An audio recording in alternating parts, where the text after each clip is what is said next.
Seigneur, merci. Merci pour ce matin. Merci pour la vie. La vie que nous avons gratuitement. Merci pour l'oxygène. Merci pour la santé que nous avons ce matin. Tout cela, c'est l'œuvre de ta grâce. Ce matin, nous ne sommes pas dignes de te célébrer un culte. Nous ne sommes pas dignes d'invoquer ton nom.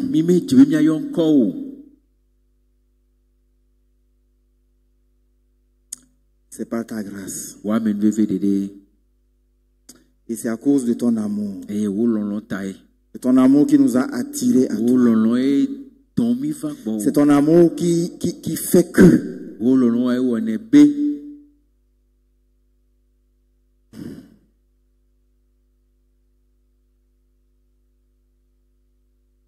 Tu ne considères pas notre état.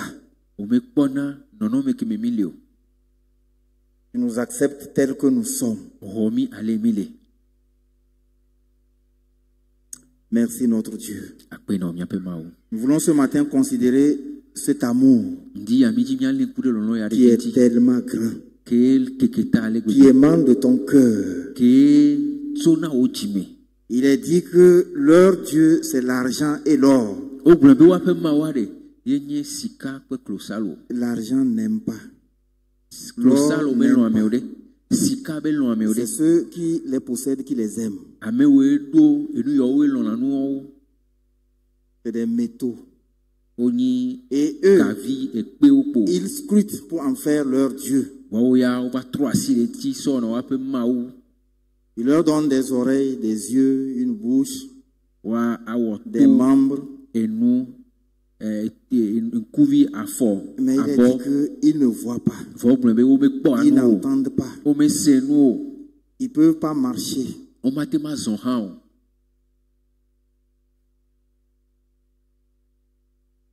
En considérant cela, et en retournant dans mon village, pour voir ce qui constitue des dieux, ils n'ont pas de cœur. Les hommes ne prennent pas la peine de leur faire un cœur. C'est un morceau de bois. C'est une pierre. Et ils ne peuvent pas lui faire un cœur. Mais notre Dieu a un cœur qui aime. Et Seigneur, ce matin, nous voulons considérer cet amour qui nous a tout donné.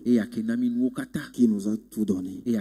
Et notre prière ce matin, c'est de nous donner, d'être enracinés et d'être fondés dans cet amour. Merci pour l'exaucement de la prière. Au nom de Jésus. Ce matin, nous pensons à nos églises qui te célèbrent un culte. Et nous prions pour elles. Prions pour ta visitation. Prions de leur faire du bien. Nous pensons à notre pasteur aussi, qui est en Côte d'Ivoire. Et nous prions pour lui. Prions de le fortifier. Prions de le garder. Et nous prions pour la conférence de la Côte d'Ivoire. L'apothéose c'est ce matin. Merci de les visiter. Et merci d'opérer de grandes choses pendant cette conférence. Et particulièrement ce matin. Au nom de Jésus. Merci pour tout. Honneur à toi. Louange à toi. Nous pensons ce matin à Pasteur Gédéon et son épouse. Et nous prions pour eux. Prions pour ta main qui guérit, qui rétablit, qui relève. Seigneur, relève-les et fais-leur du bien. Et nous pensons à tous les malades de l'église où qu'ils se trouvent. Seigneur, guéris. Par amour, guéris. Au nom de Jésus. Bénis ta parole. En quelques minutes. Fais-nous du bien. Amen. Amen. Amen. Amen. Voilà, vous pouvez vous asseoir dans la présence de notre Dieu. Et ce matin, c'est un privilège et qu'on soit ensemble. Alors que notre pasteur et pasteur Adodo sont à Abidjan pour la conférence. Voilà, nous sommes ici pour continuer. Et merci d'être venus. Aussi nombreux. Et que Dieu vous bénisse. Voilà, que Dieu nous donne d'assurer un bon service ce matin. Donc, tu es là? Ok, merci pour ta vie. Donc, c'est un privilège ce matin. C'est juste un privilège. C'est juste un privilège. C'est bien.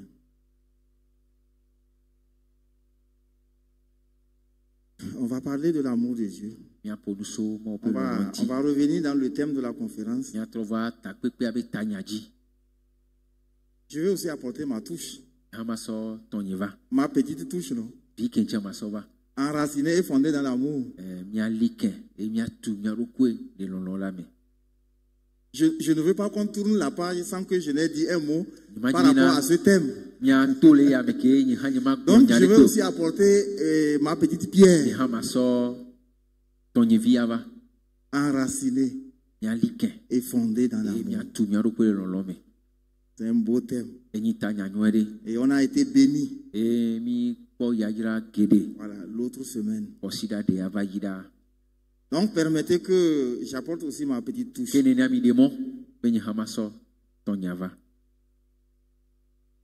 Tournons dans Éphésiens 3 et lisons à partir du verset 14 au verset 19.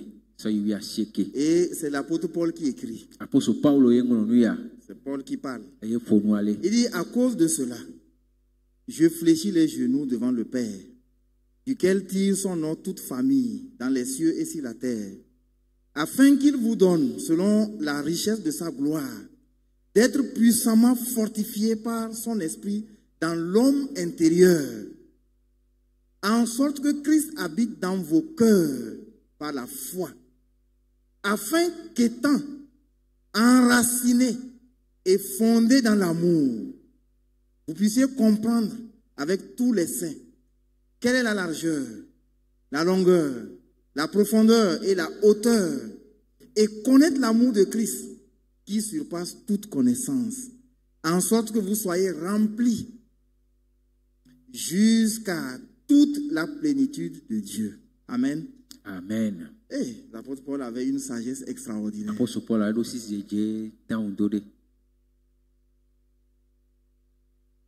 On ne dirait pas que c'est un homme qui parle comme ça. C'est bien. Non. Et ça, c'est la sagesse de Dieu. Donc, enraciné et fondé dans l'amour. Paul était un grand prédicateur. C'était un grand prédicateur.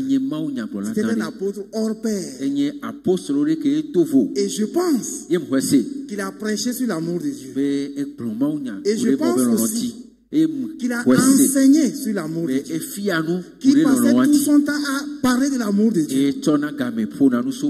Et ça ne s'est pas arrêté là. Il a prié aussi. Il a prié. Il dit, je fléchis les genoux. Il a prié pour que les Éphésiens, les chrétiens de l'église d'Éphèse, soient enracinés et fondés dans l'amour. Parce que dans l'Apocalypse, il a dit que c'est une église qui avait abandonné son premier amour. Chose grave. Donc, les trois choses qui constituent un homme de Dieu. Il prêche, il enseigne, et puis il prie. Et c'est le cœur du ministère de l'homme de Dieu.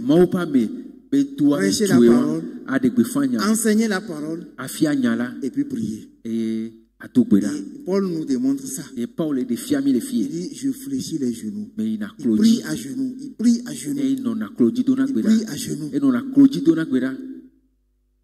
Pour que les chrétiens que nous sommes, nous soyons fondés, que nous soyons enracinés, que nous comprenions quelle est la largeur, quelle est la longueur, quelle est la hauteur, quelle est la profondeur, et connaître l'amour de Dieu qui surpasse toute connaissance. Oh, le monde se vante d'avoir de la connaissance. Et vous savez, le 18e siècle a été appelé siècle des Lumières. C'est ça, non? Si j'ai bonne mémoire. Siècle des Lumières. C'est à partir de ce moment que les humains ont voulu remplacer Dieu par la connaissance, par le développement scientifique, par la philosophie, au point où Dieu n'était plus la lumière, la parole n'était plus la lumière, c'est la connaissance, c'est la science, c'est la technologie et la philosophie qui devenait la lumière.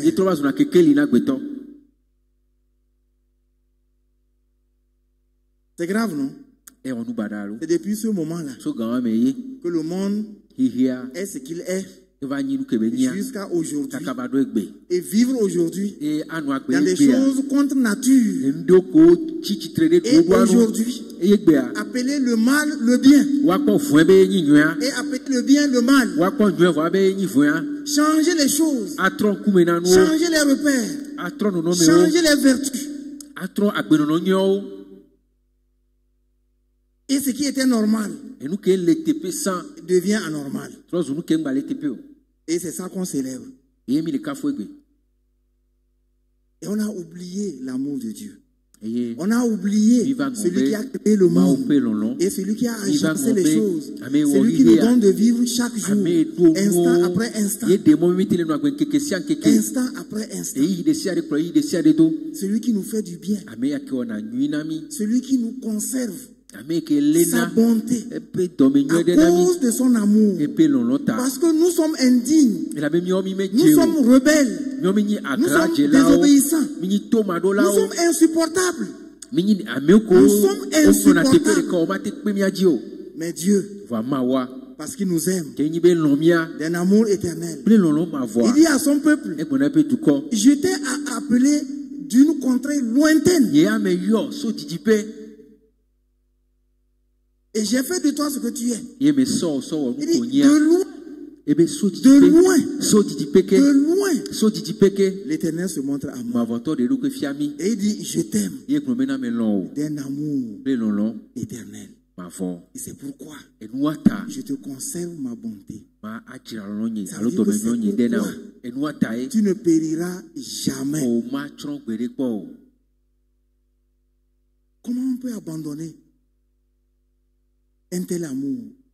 Comment on peut abandonner un tel Dieu pour courir derrière des choses que nous-mêmes on façonne?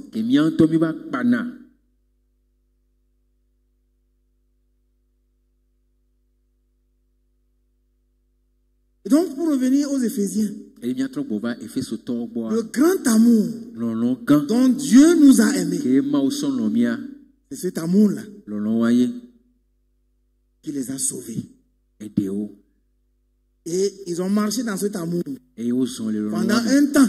Et puis après, ils ont abandonné cet amour. Vous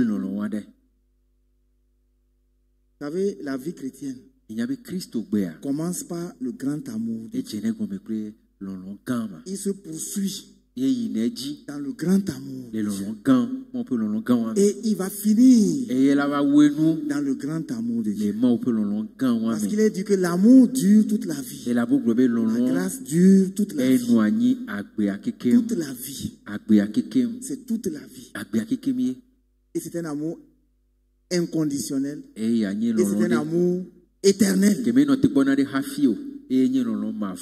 donc il dure toute la vie. toute la vie. Psaume 30, verset 5. En sorte que qui nous séparera de l'amour de Dieu? Qui nous séparera de l'amour de Dieu? L'amour triomphe de la colère. Il dit que sa colère dure un instant. C'est à cause de l'amour que la colère ne dure qu'un instant. Toi-même, regarde ta colère. Combien de temps ça dure?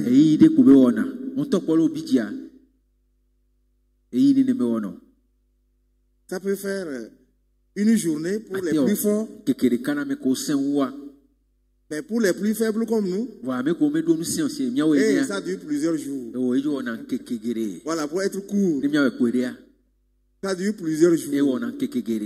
L'année, ça fait plusieurs jours, non? Le mois, ça fait plusieurs jours, non? La semaine, ça fait plusieurs jours, non?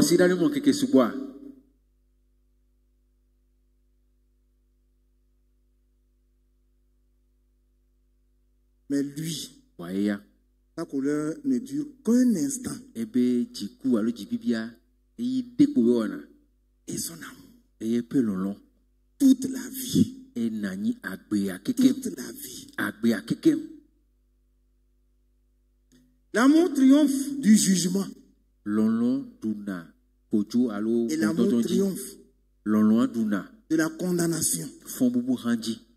Qui nous condamnera? Qui nous jugera?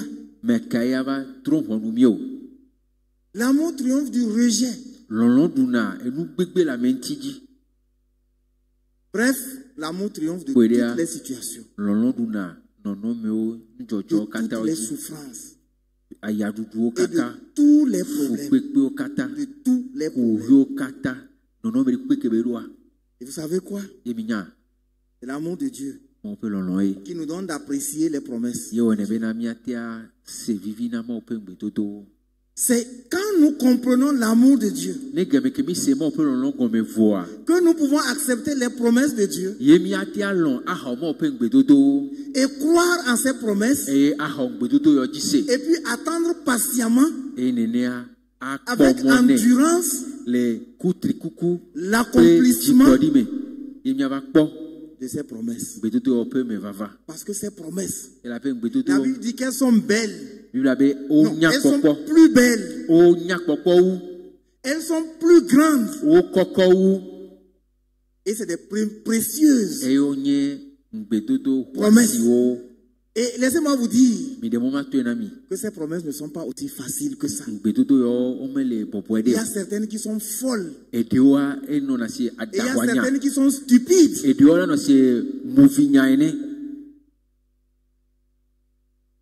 À la limite insupportable. Pensez un peu à Abraham.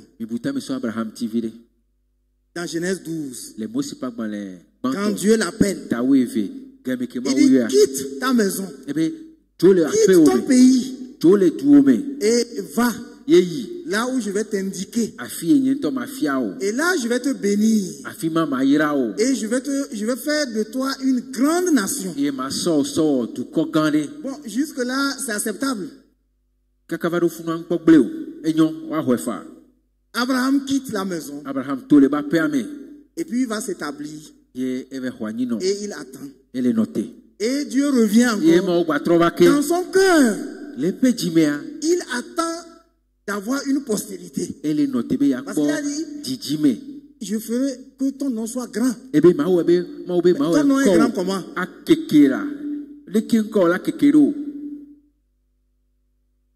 Dans nos traditions, chez nos grands-parents, mais ce n'est pas le nom des fils. Que le nom de quelqu'un est grand.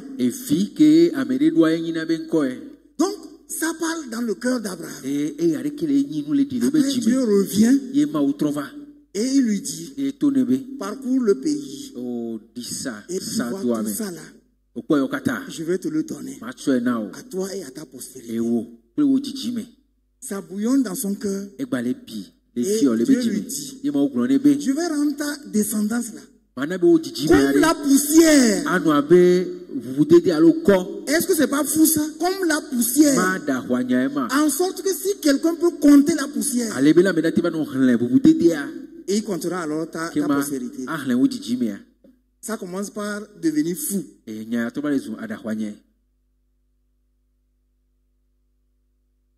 Après, Abraham n'est pas satisfait.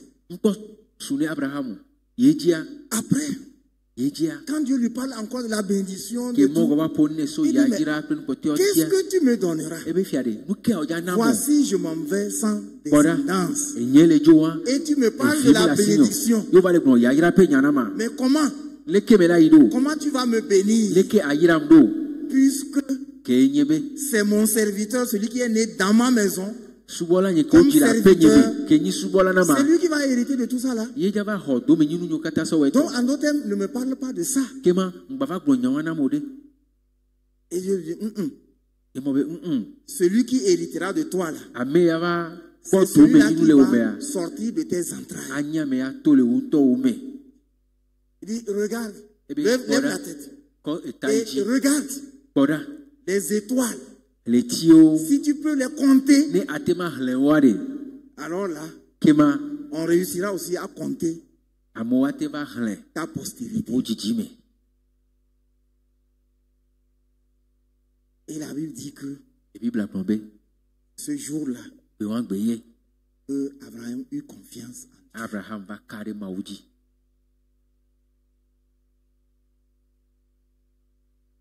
Il a compris que celui-là qui lui parle dès le commencement, c'est qu'il l'aime. Et il veut son bien. Et il vient lui rappeler la promesse. Il vient l'encourager. Il vient l'encourager. Il vient l'encourager. Pensez à Marie, la jeune fille, la mère de Jésus. Si elle n'aimait pas le Seigneur, si elle n'était pas enracinée et fondée dans l'amour, comment elle peut comprendre cette salutation de l'ange et dire oui facilement? C'était fou ce que l'ange lui a dit. C'était fou. C'était fou. Parce que ce n'était jamais arrivé sur la terre. Ce n'était jamais arrivé.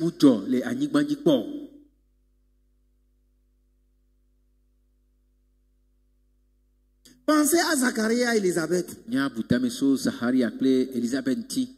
Eux, ils priaient depuis longtemps pour avoir un enfant. Ils priaient jusqu'à ce qu'ils ont vieilli. Et l'année là, c'était le sort qui était tombé sur Zacharie en tant que souverain sacrificateur. Et il se trouvait dans le lieu très saint pour offrir le sacrifice en présence de Dieu, face à face. Et c'est là où Dieu va lui dire, ta prière est exaucée. Tu auras un enfant. C'est une promesse stupide pour lui. C'est une promesse stupide pour lui. Parce qu'il ne peut pas comprendre.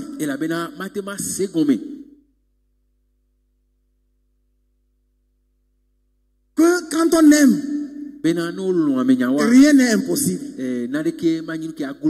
Rien n'est impossible. Il dit, mais alors, à quel signe? Dans son incrédulité, dans son doute. À quel signe vais-je reconnaître que j'aurai un enfant? Alors que ma femme et moi, nous sommes vieux. Il n'a pas reçu ça avec joie. Il n'a pas reçu ça avec amour. Mais il a reçu avec doute, avec questionnement, en disant à Dieu, tu ne peux pas faire ça. Tu ne peux pas faire ça. Parce que nous sommes vieux. Il est dit que l'amour Il triomphe de tout.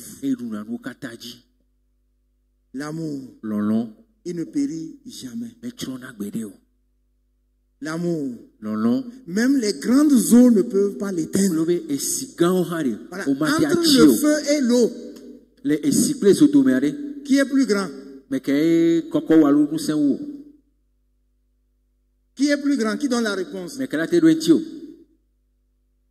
Hein? Tout le monde est d'accord que c'est l'eau.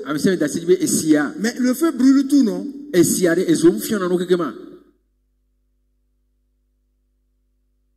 Mais l'eau va l'éteindre. Mais il a dit que l'amour que Dieu a pour toi, l'eau qui éteint le feu ne peut pas l'éteindre. Ne peut pas l'éteindre. C'est pour cela que notre effort doit être de chercher à comprendre cet amour et de bâtir notre vie sur cet amour, d'être fondé dans cet amour.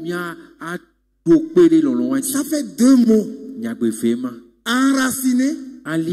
L'agriculteur comprend ça. Le planteur comprend ça. Et fondé, le bâtisseur comprend que lorsqu'il veut bâtir un immeuble, le fondement doit être solide. Le fondement doit être solide. Si on vient nous dire que notre bâtiment là n'a pas de fondement, je suis sûr que dimanche prochain, c'est la moitié de l'église qui sera là. Et puis l'autre dimanche, ça va être le tiers. Et l'autre jusqu'à la fin de l'année, c'est les courageux. Parce que tout le monde va dire, mais c'est beau, mais... C'est beau, mais... Est-ce qu'il n'y a pas dans la ville des immeubles aussi jolis que ça, abandonnés parce que...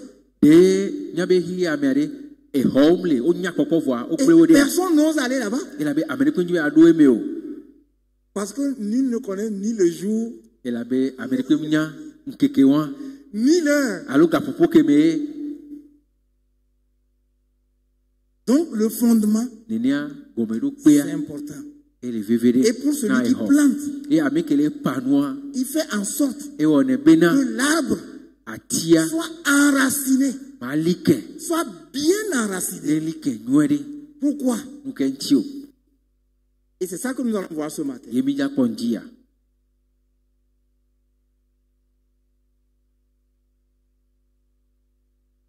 C'est à cause de la tempête, à cause des ouragans, Katerina, que les Européens ont baptisé, qui passe et qui ravage tout, qui détruit tout. Dernièrement, c'était Mayotte. C'est Mayotte ou non Mayotte? Une île d'un département français. Et on a parlé de ça pendant longtemps. Catastrophe. Détruit tout. Les maisons, les hôtels, les monuments, les écoles, les hôpitaux, les routes, tout, les plantations, tout détruit.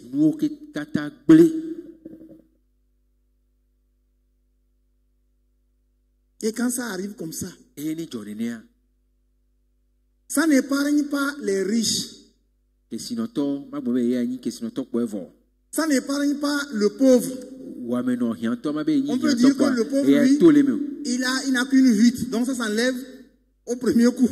Donc le riche de son immeuble peut regarder et dire, mais voilà le pauvre là.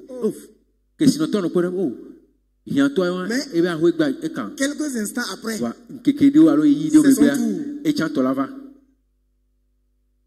Et donc après, tout ce que l'on cherche à faire, c'est de quitter. quelle que soit la sécurité que tu avais bâtie, quels que soient les bornes ou les repères, l'assurance que tu avais faite pour sécuriser, il ne te reste qu'à quitter. C'est quelquefois, la météo dit que les jours qui viennent, il y aura encore. Et donc ce qui reste, c'est de fuir. Parce que ce qui est ta sécurité, ce qui est, ne t'offre plus de garantie. Il n'y a plus de garantie. Vous savez, ça donne à réfléchir. Et quand on ramène ça sur le plan spirituel, on voit que ces endroits-là, ça ressemble à notre vie. Ça peut ressembler à ma vie. Et ça peut ressembler à ta vie. Où la tempête peut survenir d'un moment à l'autre et détruire tout. Et détruire tout. On n'est pas à l'abri. Ma vie n'est pas à l'abri. Et ta vie n'est pas à l'abri. Notre vie, même si nous sommes des croyants, même si nous sommes des chrétiens, même si nous sommes des enfants de Dieu, même si nous sommes dépositaires de toutes les belles promesses, les grandes promesses et de toutes les précieuses promesses, on n'est pas à l'abri de la tempête.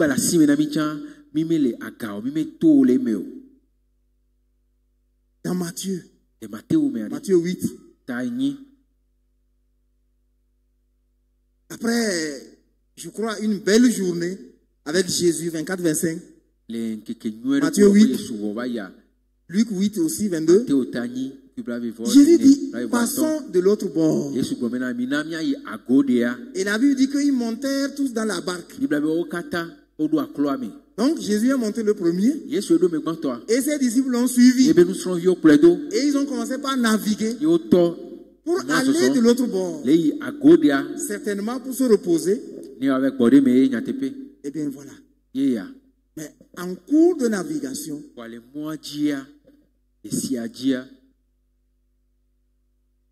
la tempête. La tempête. Et c'est là.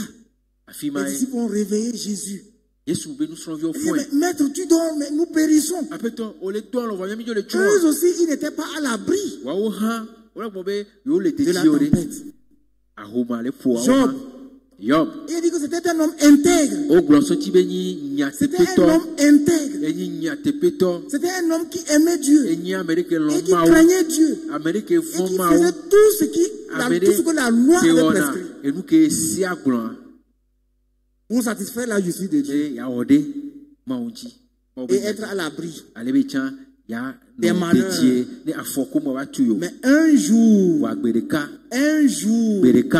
l'ouragan est venu. L'ouragan est venu. Et l'un après l'autre. Voilà, une mauvaise nouvelle après l'autre. Ce jour-là, Job a tout perdu. Job a tout perdu. Job le croyant.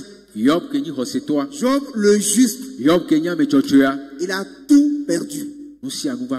Dans Psaume 11, verset 6.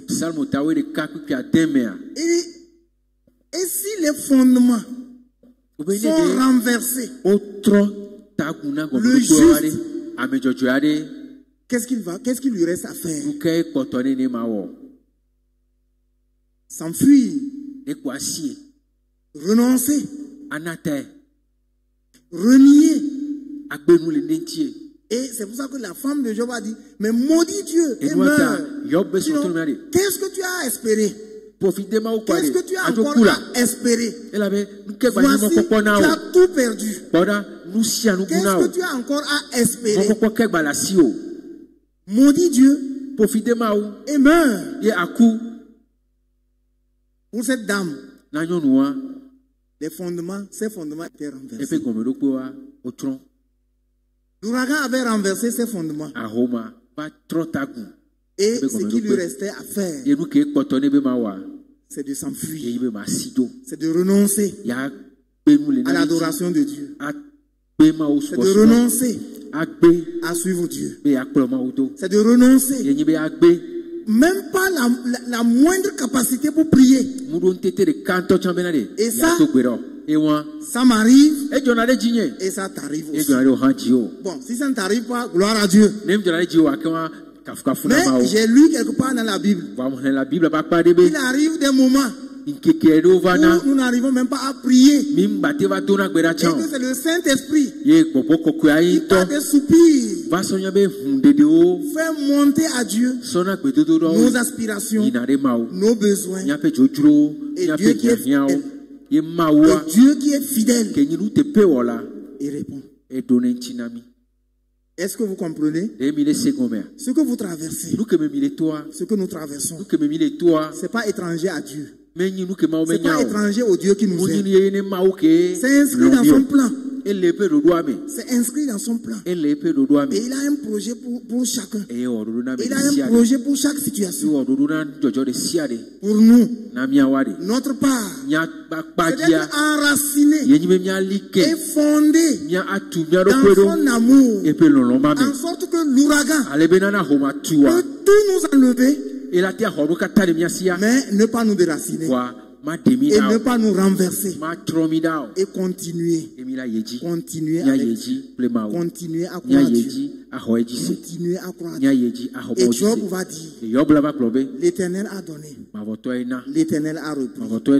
Que son nom soit élevé. Je continue par l'adorer. Parce que c'est lui qui avait donné. C'est lui qui avait sécurisé. Et c'est lui qui a permis. C'est lui qui connaît la fin. Moi, je ne connais pas la fin. Mais Dieu seul connaît la fin. Il connaît la fin. Les gens peuvent regarder votre vie et dire que c'est pitoyable. Oh, c'est regrettable. Avant, il était bien. Avant, il était bien. Mais regardez ce qu'il est devenu. Oh, c'est pitoyable. Qu'est-ce qu'on peut faire pour lui? Mais c'est Dieu seul qui connaît la fin.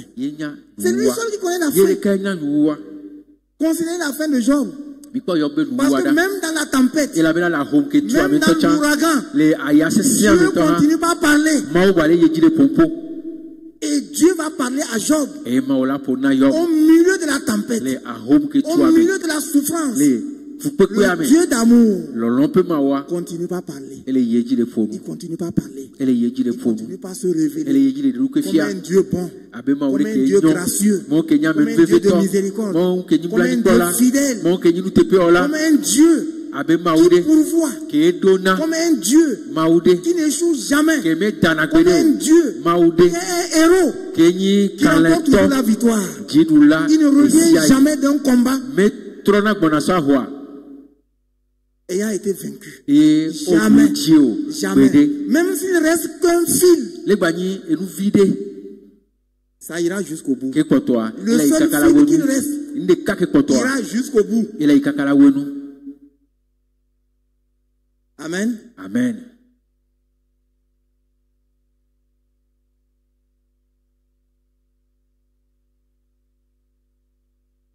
Dans Psaume 37, une histoire. Et c'est l'histoire du peuple de Dieu. Vous savez, quand on méconnaît l'amour de Dieu, quand on méconnaît l'amour de Dieu, laissez d'abord le Psaume 37. Quand on méconnaît l'amour de Dieu, ce qui va nous arriver, c'est ce qui est arrivé à Israël.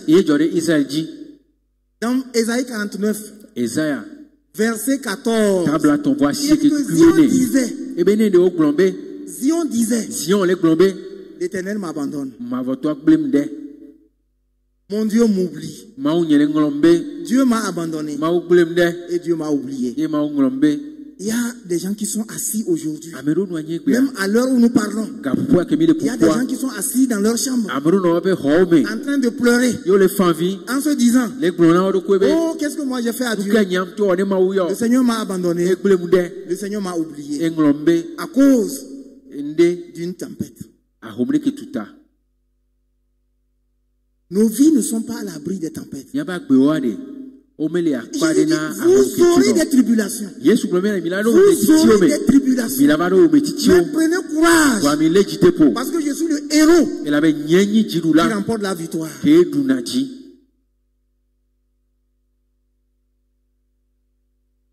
Maintenant, on revient au psaume 37.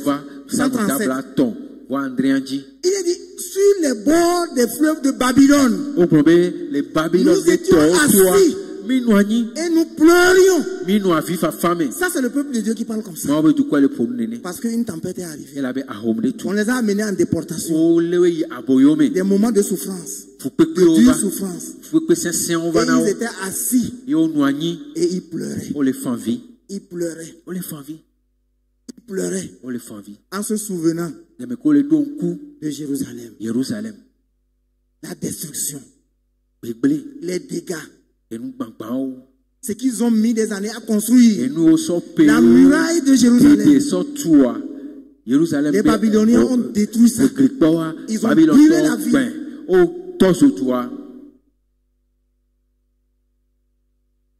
Les vignes, tout. Et on les a amenés en déportation. Et ils sont arrivés à Babylone. Au bord d'un fleuve. Et on les a laissés là. Il dit, nous étions assis. Et nous pleurions. En partant, ils sont partis avec les guitares, avec les instruments de musique, croyant qu'à un moment donné, ils doivent avoir du répit pour jouer ça. Arrivé là, ils étaient assis. Et ils ont pris les guitares, ils ont accroché ça aux arbres. Et ils étaient assis. Et ils pleuraient. Ils pleuraient. Et les ennemis ont dit, hey, qu'est-ce qui se passe? Mais vous ne chantez plus. Mais chantez-nous un cantique de Jérusalem. Impossible pour le peuple de Dieu. Impossible. Parce qu'ils ont méconnu l'amour de Dieu. Parce qu'ils ont cru que c'était fini. Que c'était fini. Leur espoir s'était éteint là. Comme les deux disciples d'Emmaüs. Dans Luc 24. Ils partaient. Ils fuyaient. Parce que les fondements étaient renversés.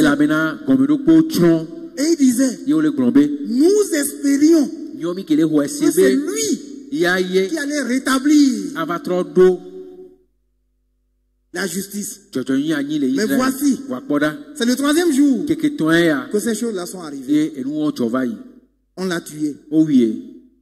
C'est vrai que quelques femmes sont parties au tombeau et elles sont revenues dire qu'il est ressuscité. Mais nous ne croyons pas ça.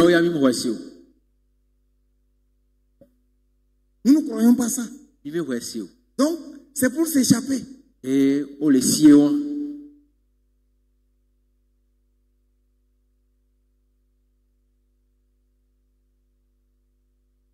Ézéchiel 37. Ézéchiel table à ton voix André. Ézéchiel 37. Ézéchiel table à ton voix André. Verset 11. Nous sommes dans la vallée des ossements desséchés.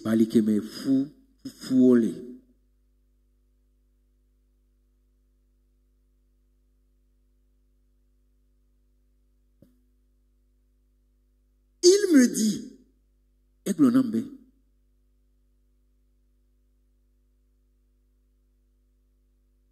fils de l'homme, ces eaux, c'est toute la maison d'Israël.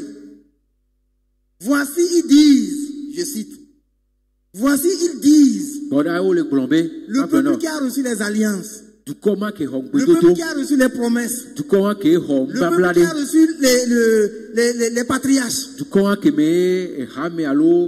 peuple qui a reçu le culte. Voici ce que ce peuple dit. Parce qu'une tempête est arrivée dans leur vie. Nos os sont desséchés Notre espérance est détruite. Nous sommes perdus.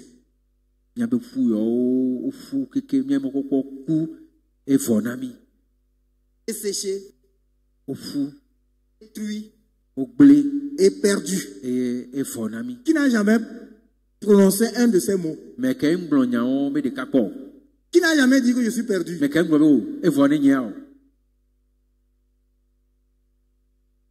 Je suis perdu. C'est fini pour moi. Il n'y a plus d'espoir.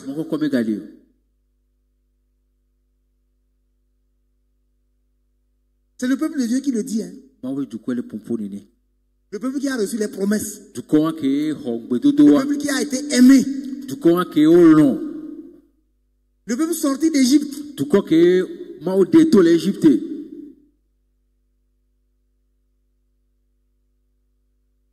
Le peuple béni. Et le peuple gardé. Il dit, nos eaux sont desséchées. Notre espérance est détruite. Et nous sommes perdus. Mais vous, non. Vous n'êtes pas perdus.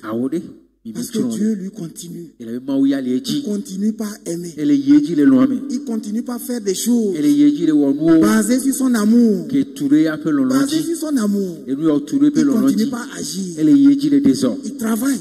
Il travaille. Il n'est pas au repos. Il dit que de tout mon cœur et de toute mon âme, je vous fais du bien. Je vous fais du bien. De tout mon cœur et de toute mon âme.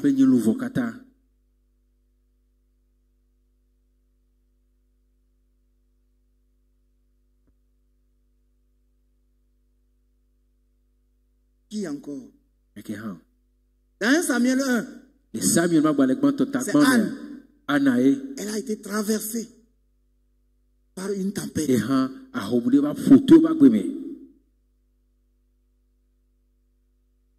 C'est la tempête de la stérilité. Et il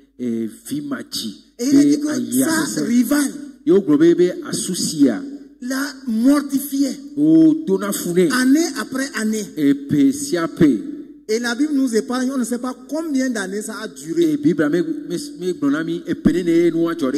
année après année, elle était mortifiée. Et Anne ne faisait que pleurer.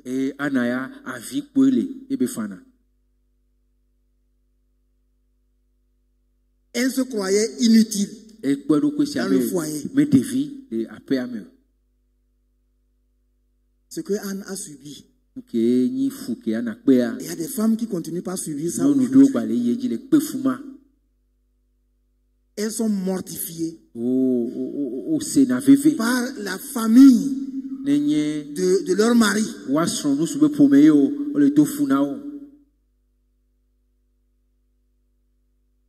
Et tu gâtes la nourriture de notre frère, tu manges seulement et tu grossis.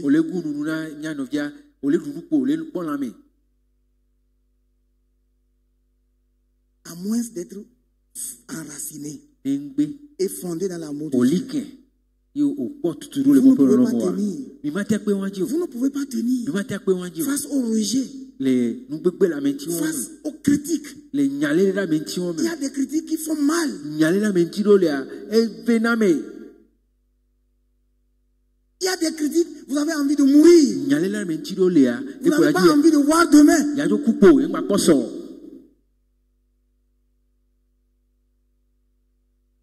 Mais à moins d'être enraciné et fondé dans l'amour de Dieu, Dieu même, et à cause de son amour, il fera quelque chose. Il fera quelque chose. Il fera quelque chose. Il me sauvera. Il viendra à mon secours. Il m'aidera.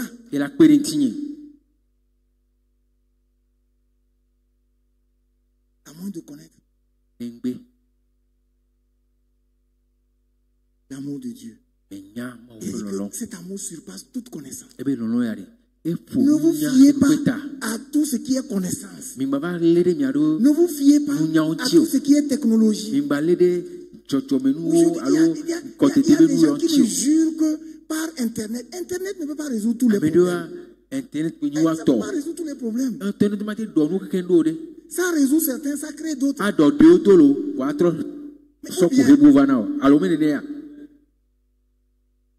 Celui qui peut résoudre tous les problèmes, c'est celui qui t'aime. C'est Dieu.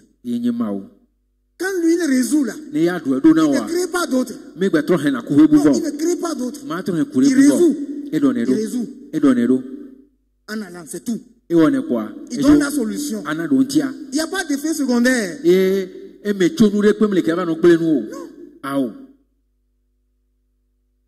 La technologie, oui, c'est bon. Aujourd'hui, nous voyageons facilement.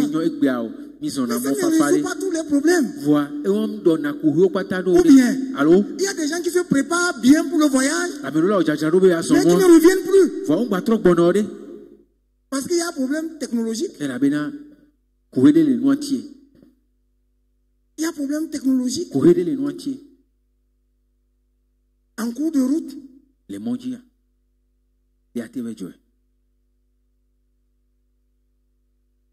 Frères et sœurs, ce que l'apôtre a écrit aux Éphésiens, ça nous concerne. Prenons ça à cœur. Parce qu'on ne sait pas le jour où la tempête va souffler. Le jour où la tempête va souffler. Peut-être la tempête va souffler sur ton travail, sur ta société, sur ta maison. On peut te cambrioler, on peut te voler. Il peut y avoir incendie. Tu peux perdre un être cher, un enfant, un époux, une épouse. C'est des tempêtes. Mais la vie doit continuer. La vie doit continuer. Ça arrive aujourd'hui. Mais la vie doit continuer demain.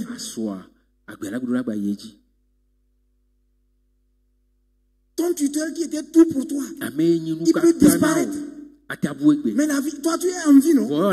Et tu dois continuer. Tu peux même désirer mourir. Tu peux désirer mourir. Mais tu ne meurs pas. Et jour après jour, tu es là. Le matin, tu es là. Le soir, tu es là. Le lendemain, tu es là. Le jour, tu es là. La vie doit continuer. Elle doit continuer. À moins d'être fondée et enracinée dans l'amour de Dieu. Dans l'amour de Dieu. Son peuple est parti dans le désert pour 40 ans. C'est fini un jour. Les 40 ans sont finis un jour. Son peuple est parti en exil pendant 70 ans. Les 70 ans sont finis un jour. Et ils sont revenus. C'est possible. Mais entre les deux, qu'est-ce qui les a maintenus? C'est l'amour de Dieu. C'est la grâce de Dieu. La miséricorde de Dieu. La fidélité de Dieu. Et c'est jour après jour. C'est instant après instant que Dieu nous manifeste son amour. C'est jour après jour. Ce n'est jamais fini. Ça ne peut pas finir. Ça ne peut pas finir. Vous savez, comme je le disais, on n'est pas à l'abri de la tempête. Et on ne sait pas quand est-ce qu'elle va venir. Mais nous avons la capacité d'être enracinés et fondés dans l'amour, de bâtir notre vie sur Christ, qui est le fondement. Paul dit, personne ne peut poser un autre fondement. Aucun prophète, un faux prophète ne peut poser un autre fondement que celui qui a été posé. Le reste là, c'est anathème. C'est malédiction. Personne ne peut poser un autre fondement que celui qui a été posé dans nos vies, à savoir Jésus-Christ. Et Jésus-Christ, c'est l'amour de Dieu personnifié.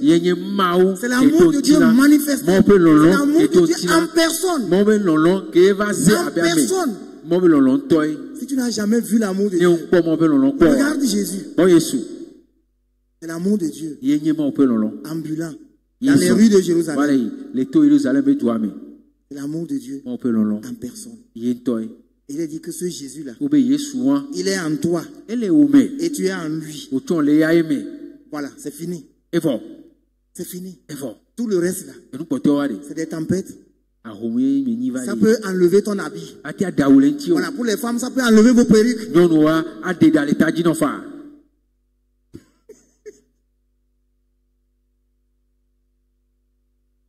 Mais vous-même là, vous êtes là. Vous êtes là.